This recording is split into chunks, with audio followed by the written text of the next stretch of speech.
नक्की त्याही उद्देशाने हा आम्ही MOU करत आहे की कधी अपघात झाला, काही डिझास्टर झाला, काही घटना झाली, तो सरकार, पोलीस, कलेक्टर ते नंतर येतात.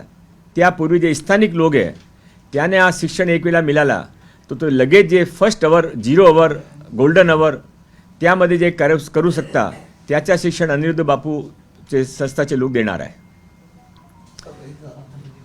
सर एक वेगळा प्रश्न देखील होता सर, कोस्टल रोडवरती नुकतंच विजयोची धून आपण पाहिली असेल की वेगवान गाड्यांना कुठेतरी थांबवण्यासाठी अशा प्रकारची धून लावण्यात आली. मात्र स्थानिक रहिवाशांनी आता मुख्यमंत्री आणि आयुक्तांना पत्र लिहिलं, तुम्ही तिथले आमदार आहात, त्यांचं म्हणणं आहे की पहाटेपासून रात्रीपर्यंत वाजणाऱ्या धूनमुळे प्रचंड त्रास होतोय, ज्येष्ठ नागरिकांना खिडक्या बंद कराव्या लागतात, अपघात देखील होऊ शकतो कारण ड्रायव्हरचं लक्ष वेधलं जातं. तुमच्यापर्यंत मागणी आली का, तुम्ही काय बोलले? नाही, माझ्याकडे आत्तापर्यंत मागणी आली नाही, पण तुम्ही आता हा माझ्या लक्षात आणले, मी नक्की यावर त्याने भेटू. ने ते गीत संगीत जीवनाचे भाग आहे आणि ते त्यामध्ये सर्वांना एन्जॉयमेंट असतात. तरी पण काय व्हॉल्यूमचा विषय असेल किंवा टायमिंगचा विषय असेल तो त्यांचे ऐकून ते जे संबंधित महानगरपालिकेचे अधिकारी आहे त्यांची त्याने भेट घालून याचा मार्ग काढू. सर, रेसिडेन्शियल जे सगळे आहेत रिच कँडी वगैरे त्या सगळ्यांनी हा पत्रामध्ये म्हणाले की ज्येष्ठ नागरिक मोठ्या प्रमाणामध्ये आहेत तरी आणि त्यामुळे खिडक्या उघडणं देखील कठीण झाले, एवढा मोठा आवाज असतो. तुम्ही हा विषय मांडला, चांगला आहे. त्या विषयाचे 7 दिवसाचे आत त्या विषयाचे आपण निराकरण करू, सर्वांनी समाधान होईल असं निराकरण करू. प्रशिक्षणासाठी खर्च किती होणार? ते त्यांचे एक संस्था आहे, तो टीचर्स वगैरे त्यांचे स्वतःचे असणार आहे. तरी पण जे इक्विपमेंटसाठी किंवा ट्रॅव्हलिंगसाठी जे काही मिनिमम एक्सपेन्सेस आहे ते थोडा ते सहन करणार आहे आणि थोडा डिपार्टमेंटतर्फे मॅक्झिमम 35 लाख रुपयाचा खर्च आपण तय केलेला आहे, ते डिपार्टमेंट सहन करणार आहे. सर, आता रोहित पवार यांची प्रेस सुरू आहे, त्यांनी उपमुख्यमंत्री अजित पवार यांच्या अपघातावरती काही प्रश्नचिन्ह उपस्थित केले की मुंबईवरून बारामतीला जाणाऱ्या विमानामध्ये प्रचंड फ्युएल होतं. याआधी विमानातल्या क्रू जी होती तिने वडिलांना सांगितलं होतं की आम्हाला पुढे नांदेडला जायचं, मात्र तरीही अशा प्रकारचे प्रश्न उपस्थित केले जातात की विमान देखील मुद्दामून आदळलं जमिनीवर, असाही गंभीर आरोप रोहित पवार करतात. असं आहे की रोहित पवारजी एक जनप्रतिनिधी आहे, ते मागचे 20 दिवसापासून प्रेसच्या समोर एकच विषय मांडत आहे. त्यांच्याशिवाय कोणी या विषयाने त्यांच्या बरोबर नाही आहे. माननीय मुख्यमंत्रीजीने स्वतः सांगितलं आहे की त्याने प्रथम दिवशी the highest director of safety आहे ऑथॉरिटी यामध्ये, त्याने पत्र लिहून याची सखोल चौकशी करावा असा ऑलरेडी त्याने लिहिलेला आहे. ब्लॅक बॉक्स सापडला आहे, सर्व ते जिथे काय त्यावेळी ते कम्युनिकेशन झाला ते पण उपलब्ध आहे. आता जोपर्यंत डायरेक्टर ऑफ सेफ्टीची रिपोर्ट येत नाही तोपर्यंत यावर कोणताही कमेंट करणं कितपत उचित आहे ते रोहित पवारची जी बुद्धीवर मी सोडतो. पण माझ्या तर व्यक्तिगत माझ्या असं मत आहे की हा पब्लिसिटीचा प्रश्न नाही आहे, हा एक आमचे फार मोठे नेता, चांगले नेता, लोकप्रिय नेता, लोकांना आवडलेले नेता, त्यांच्या अपघाती निधन झालं आहे आणि त्यावर कोणत्याही प्रकारची राजनीती नको. पण कुठेतरी 3 आठवड्यांपासून सातत्यानं पत्रकार परिषदा घेऊन कुठेतरी नरेटिव्ह सेट केला जातो अजित पवारांच्या एकंदरीत अपघाताबद्दल, असं वाटतं तुम्हाला? असं आहे की माननीय मुख्यमंत्रीजी स्वतः यावर बोललेलं आहे, तो त्यानंतर मी यावर जास्त बोलू हा उचित नाही आहे. पण मी मी पण अजित पवारजीच्या बरोबर काम केलेलं आहे. ज्या दिवशी लास्ट त्यांची कॅबिनेट मीटिंग होती त्या दिवशी आमच्या एक स्किल डिपार्टमेंटचा विषय होता स्कूपचा, आणि ते scoop and hub and scoop त्या विषयावर त्याने सांगितलं की माननीय मुख्यमंत्रीजीने सांगितलं की माननीय देवेंद्रजी हा आपण एक पुण्यावर आपण करू, मुख्यमंत्रीजीने हुंकार दिला की पुण्यावर पण आपण करू. तो असे चांगले ते व्यक्ती जे एज्युकेशनमध्ये, मेडिकलमध्ये सर्व ठिकाणी होते, त्यांचे निधनानंतर किती राजनीती करायची, किती पब्लिसिटीसाठी प्रेस कॉन्फरन्स करायची, हा रोहित पवारजीचा प्रश्न आहे, आमचा प्रश्न नाही. सर, एक शेवटचा प्रश्न, शरद पवार गटाकडनं अजून एका ज्येष्ठ नेत्याने अशी माहिती दिली आहे की दोन्ही पक्षांच्या, दोन्ही राष्ट्रवादींच्या एकत्रीकरणासंदर्भातली चर्चा अमित शहा यांच्या परवानगीनंच सुरू करण्यात आली होती, त्यांना या गोष्टीची कल्पना होती. आता मात्र कुठेतरी हा प्रश्न मागे पडतो. असा आहे की असाही एक विषय ज्यावेळी आमचे एक नेत्याने मुख्यमंत्री बनवायचा होता तो त्याने उचलला होता की बंद कोठडीमध्ये काय काय झाला आणि बंद कोठडीमध्ये काय काय झाला हे आता रिझल्ट अडीच वर्षानंतर सर्वांनी कळला की ॲक्च्युली लोकांच्या बरोबर आहे. तो ज्या मीटिंगमध्ये ज्या चर्चामध्ये कोणीही उपस्थित न होता त्या मीटिंगच्या बारंबार रेफरन्स करून कन्फ्युजन क्रिएट करायचा हा कितपत योग्य आहे त्याने निर्णय करावा. धन्यवाद. सर हिंदी में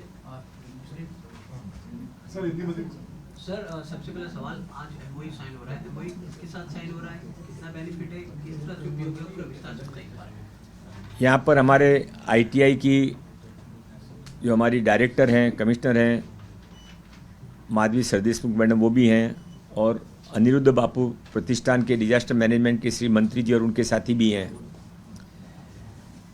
यह जो एमओयू है ये समय की गरज है. एक तरफ जहाँ अपन आर्टिफिशियल इंटेलिजेंस की बात करते हैं, वहाँ दूसरी तरफ जब कभी कोई बड़ा अपघात होता है या बड़ा कोई प्राकृतिक विपदा होती है तो सरकार को वहाँ पर सरकारी सिस्टम को पहुँचने में कभी कभी 2 घंटा, कभी कभी 6 घंटा भी लग जाता है, और वो जो गोल्डन आवर होते हैं वो निकल जाते हैं. इसलिए अनिरुद्ध बापू ऑफ डिजास्टर मैनेजमेंट में कई सालों से ये लोग ये काम कर रहे हैं, जहाँ बच्चों को डिजास्टर, उनके भक्तों को भी लाखों की संख्या में अनिरुद्ध बापू के भक्त हैं, उनको डिजास्टर मैनेजमेंट की शिक्षा दी जाती है.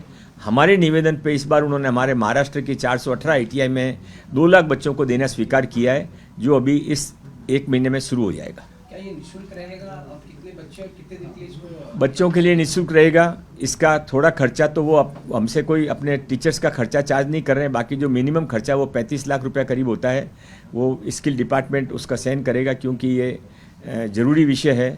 और इसका अभी शुरुआत में उन्होंने 1 साल का कोर्स बनाया है, इसके बाद में हर साल कोर्स को वो अपडेट करते जाएंगे. सर किस तरह का भविष्य में ये फायदेमंद हो सकता है जिस प्रकार से एमओयू साइन हो रहा है और इस केस को लेकर बच्चों को? नहीं, इसमें ऐसा है कि वो केवल पढ़ाई से बच्चा बहुत ज़्यादा अच्छा इंसान और बहुत अच्छा नागरिक नहीं बन पाता.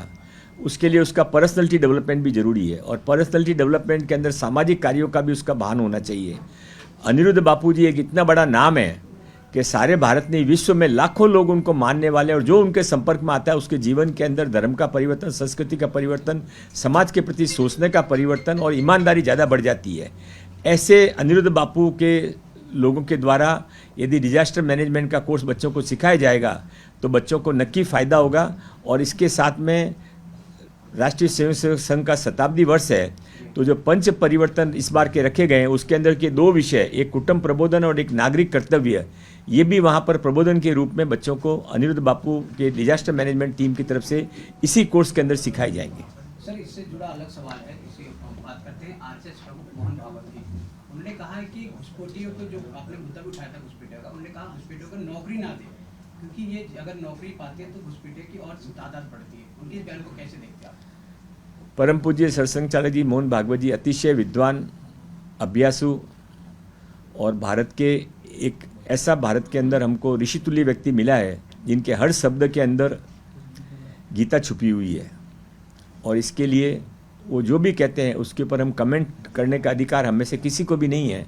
उसको पालन करने की हमारी जिम्मेदारी है. तो मंत्री के नाते हम इसमें जो भी कुछ कर सकते हैं वो जरूर करेंगे. अजीत पवार की मौत के बाद लगातार रोहित पवार प्रेस कॉन्फ्रेंस ले रहे हैं, कई आरोप लगा रहे, कई संदिग्ध भी लगा रहे. कैसे देखते हैं रोहित पवार के बयान को लगातार आज? रोहित पवार जी एक लोक प्रतिनिधि हैं. उन्होंने शुरुआत में एक बार कहा हुआ तो ठीक है, तभी माननीय मुख्यमंत्री जी ने इस बात को, सबको पता है कि पहले ही दिन माननीय मुख्यमंत्री देवेंद्र फडणवीस साहब ने एक पत्र लिखकर डायरेक्टर ऑफ सेफ्टी, जो सबसे हाईएस्ट अथॉरिटी होती है, जो कोई भी बड़ा एक्सीडेंट होता है तो उसमें उनके पास जांच दी जाती है, और सारे दुनिया के अंदर ये नियम है, उनके पास जांच देने का पत्र लिखा. वो जांच शुरू भी हो गई है, ब्लैक बॉक्स मिल गया है, ट्रांसमिशन मिल गया है, कम्युनिकेशन मिल गया है, सब कुछ मिल गया है, और उसकी जांच चल रही है. अब उस जांच के रिपोर्ट का इंतजार किए बिना यदि बार बार एक ही बात कही जाती है तो उसमें कितना अजीत दादा के प्रति उनका प्रेम है, और कितना इसके बारे में एक, जैसे कि एक सुबह का 9:30 का टाइम फिक्स है, वैसे और एक 10:30 का टाइम फिक्स करना, क्या इसमें से क्या सच है वो वही ज़्यादा जाने. ये पब्लिसिटी स्टंट मान के चले, अपनी तरफ खींच कर लिया? वो रोहित जी को पूछिए आप, उनको उनके मन में क्या है, उनके मन की बातें उनको ही पता है. सर इंडिया गठबंधन की बात करते हैं, हमने देखा था लोकसभा चुनाव के लिए, हालांकि पूरे विपक्ष मोदी जी को हराने के लिए एक साथ हो चुके थे। अब उसी विपक्ष का इंडिया गठबंधन जो नेतृत्व कर रहे थे राहुल गांधी, अब सवाल खड़ा हो रहा है कि नेतृत्व बदलने की जरूरत है। ममता बनर्जी का नाम चला है, स्टैलिन का नाम चल रहा है, आप कैसे देखते हैं? यही विपक्ष था, एकजुट हुआ था मोदी जी को हराने के लिए। नहीं, हमको विपक्ष के बारे में कुछ नहीं कम करना। हमारे नेता आपको सर इंडिया अलायंस सक्षम है मोदी जी को हराने के लिए? नहीं, इंडिया अलायंस तो बार बार खिसियानी बिल्ली खंबा नोचे, कितनी बार प्रयास करेंगे। प्रयास हमको भी कोई न कोई तो विरोधी पक्ष भारत को भी चाहिए ना, कॉन्स्टिट्यूशन में प्रावधान है, तो विरोधी पक्ष होना चाहिए। लंगड़ा टेढ़ा मेढ़ा जैसा भी हो, चलते रहना देना चाहिए। सर ठाकरे गटाकडून एक गंभीर आरोप करण्यात आलाय, देशामध्ये 2023 मध्ये तब्बल 3.25 लाख मुली आणि महिला त्या बेपत्ता झालेल्या आहेत. सुरक्षेवरती प्रश्नचिन्ह उपस्थित करतायत. नाही, हा सत्य असेल, मला माहीत नाही काय फिगरचा काय सत्यता आहे, पण ते आपल्या इथे असा किडनॅपिंगच्या केसेस, बेपत्ता जाण्याच्या केसेस असा नेहमी असता. मी जर यावेळी या कामामध्ये मी पडलो, तर मला जे लक्षात आला तो हा सर्व मुलीच्या जे आपण इथे रोहिंग्या बांगलादेशी आणि देशविरोधी ताकदाने इथे प्रोत्साहन देता त्याचा परिणाम आहे.